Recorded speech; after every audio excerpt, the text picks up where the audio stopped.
Thank you for being here to showcase a concrete example of a fund dedicated to the protection of biodiversity, the Climate Fund for Nature. It is a great, innovative partnership between a financial institution and a corporate. Could you please start by introducing yourselves and your companies? Yeah. Good morning, everyone, and thank you, Natacha. Glad to be here today. I'm Laurence Barrere. I'm the Sustainable Finance Director for Kering. It's a new direction, the sustainable finance, that we created last July. It's a rather very innovative organization with a double reporting, one in sustainability department and one in finance. So we set up this direction to tackle a new challenge regarding ESG, regarding the new wave of regulation, and also to work more closely between sustainability and finance departments.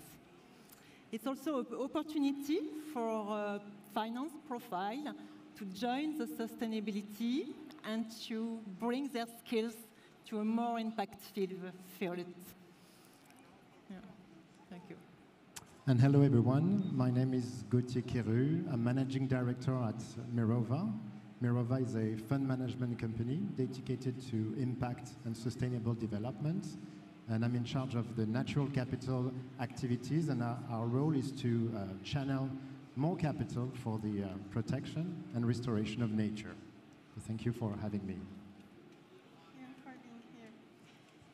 We will get to explore more in details governance and the objectives of the Climate Fund for Nature, but to really understand its importance, can you please, Gautier, brush for us the context of its emergence, considering that COP15 finally took place last December? Yes, and we had the pleasure to see each other, Natacha, at Montreal. Actually, it's important to remind that in last December in Montreal, the Global Biodiversity Framework was adopted, meaning that there has been the equivalent for biodiversity of the Paris Agreement for climate. And this agreement, which promotes the protection of nature, the restoration of land and marine areas, the promotion of sustainable agriculture, sustainable forestry, and so on, is really creating a big momentum, first in the real economy, where actually progressively companies and projects that have a negative impact on nature will be penalized, whereas the projects and companies that are restoring nature will be rewarded. In turn, the finance world is more and more integrating the risk related to the depletion of nature, while there are opportunities with companies that are restoring nature. It is as simple as that. And at Mirova, we have developed for the past 10 years tools, methodologies to assess these risks and opportunities, and we have been developing funds first with financial investors. So for instance, we launched the Land Degradation Neutrality Fund with public and private investors. And more recently, an important trend is lying in the fact that we're working with ambitious corporates. Actually, we have developed funds with L'Oréal, the L'Oréal Fund for Nature Regeneration, then with Orange, with the Orange Nature Fund, and more recently, indeed, under the leadership of Kering and Groupe L'Occitane, we have launched the Climate Fund for Nature, and corporates are really major partners for restoring and protecting nature. Great, thank you for the context and the inspiration. I think it is time to introduce the fund with a video.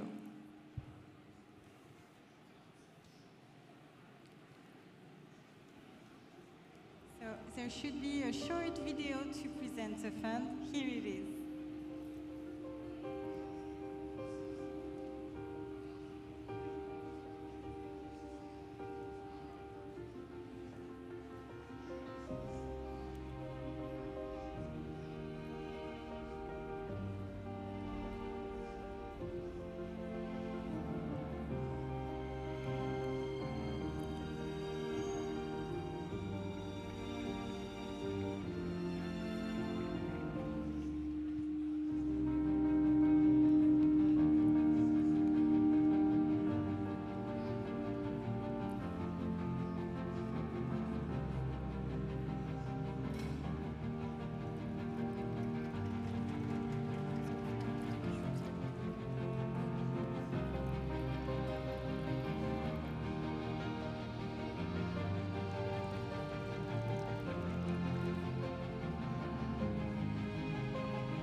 join us. The last words of the video. Laurence, can you please share with us a bit more information on the Climate Fund for Nature?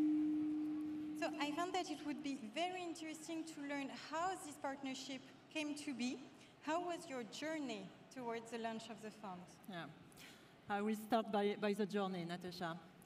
So nature and luxury are connected. In luxury, we are using raw material coming from nature. We are using cotton, we are using leather, we are using gold. Nature is everywhere. And our activity depends on it. So at Kering, we realize for a very long time the urgency to act, to protect and restore nature. It is why we have investing for years in nature-based solutions. It is clearly part of the strategy of the group, of the climate strategy, where we align 1.5 degrees alignments. It is part of the biodiversity strategy, and it is part of the sourcing strategy. So let me explain where at Kering we are impacting and we are investing in nature. So we are investing at 3 levels. In our direct operation, we initiated a very large set of procedures called the Kering standards that we deploy to all our suppliers with very, very precise guidance on which materials to use, which sourcing countries, which processes to respect in order to limit the loss on nature, to protect forests, and to be the more sustainable. We are acting with nature in the supply chain and with our suppliers. In the biodiversity strategy of Kering, we are committed to protect and regenerate 6 times our land footprint, which is more or less 2 million hectares. So we accompany farmers to generate and to transform their activity in regenerative agriculture for about 1 million targets by 2025. And on top of that, we did another commitment to protect additional 1 million hectares. In the other region of sourcing, in other sectors, we are investing for years now in nature-based solutions. And now we will gonna invest through the Climate Fund for Nature. So the Climate Fund for Nature, as you see in the video, is a unique-led corporate fund by its size. So we are talking 300 million investments. At Kering, we invest and we are committed to invest 100 million euros. We are lucky to have L'Occitane with us with a very significant investment as well of 40 million euros. And we are expecting now new investors, new anchor investors to come and to join us. So it's a very important opportunity and very unique opportunity for corporate to join, to be actors in the decarbonization of the industry, in the protection and in the regeneration of biodiversity. So I have only one word, is join us. That is so very interesting to learn about, with very ambitious corporate targets and very concrete action. Yeah. I have 2 questions for you to learn more about the activities of the fund. Firstly, I wonder about the way that you structured the governance of the fund, what it means in terms of partnership between the organizations involved. Said differently, how do you work together? And then the second question is, considering the name of the fund, how do you manage the interactions between the issues of climate and biodiversity? What is your approach for selecting projects? Gautier, you start with the name and we start with governance. Yeah. Yes, so on the strategy of the fund, as mentioned by Natacha, I mean, there are indeed dual objective of contributing to climate change mitigation and to nature restoration. And sometimes there can be a conflict over the two objectives. For instance, when in order to sequester carbon, you finance intensive monoculture that will sequester a lot of carbon with fast-growing species, but at the expense of nature. And so the objective of the fund, it's the Climate Fund for Nature, is really to avoid these types of things, and on the contrary, to really focus on projects with high biodiversity benefits, with financing natural regeneration, mangrove protection and restoration, and new methodologies that are emerging that contributes to restoring ecosystem functions and biodiversity. And I also would like to add that beyond climate and biodiversity impacts, we need to add also the social dimension, because we are speaking about landscapes, about territories where there are a lot of potential conflicting use of land, and the challenge and the opportunities to find really solutions, nature-based solutions, that contributes to both climate, biodiversity, and social development. And actually, in order to implement such projects, first, what is really needed is to have real expertise.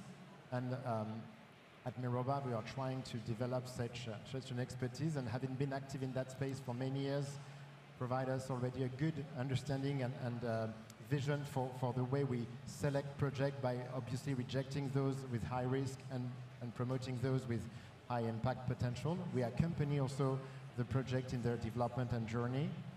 But second, it's also about not only analyzing projects, it's also about choosing the right partners. And it's key to see a new generation of entrepreneurs really committed to true impact. And ChangeNOW actually is a good way of knowing a few of them. There are great examples on the booth out there, and a new generation of project developers really committed to true impact. So our mission is to accompany them. So let's talk about how we work. This is your question, Natacha.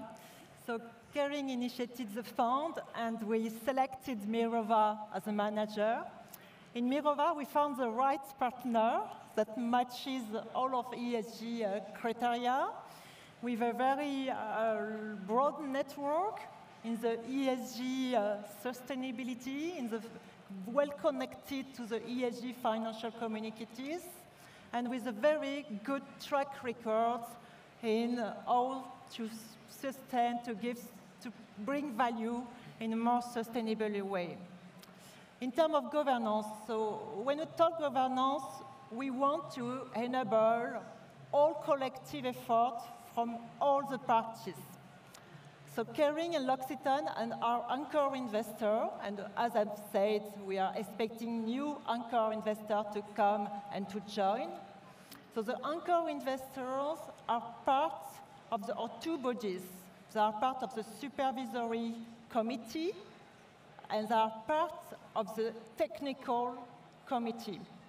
On the supervisory committee, anchor investors are fully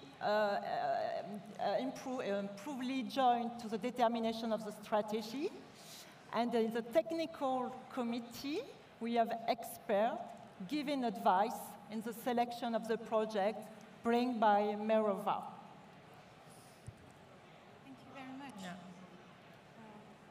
For our last round of questions, I would be very interested to know about the origin of your institution's commitments for biodiversity, but also by your visions for the future of financing the protection of nature. Would you have a message to share to your peers to embark upon this environmental journey? Be innovative is the only message I have to give. So we need now to reverse the biodiversity decline by 2030. So we need to scale up in finance and nature-based solutions in the future. At Kering, we are already pioneers. We set up the Kering standard, we set up some initiatives like the fashion packs, the jewelry initiatives.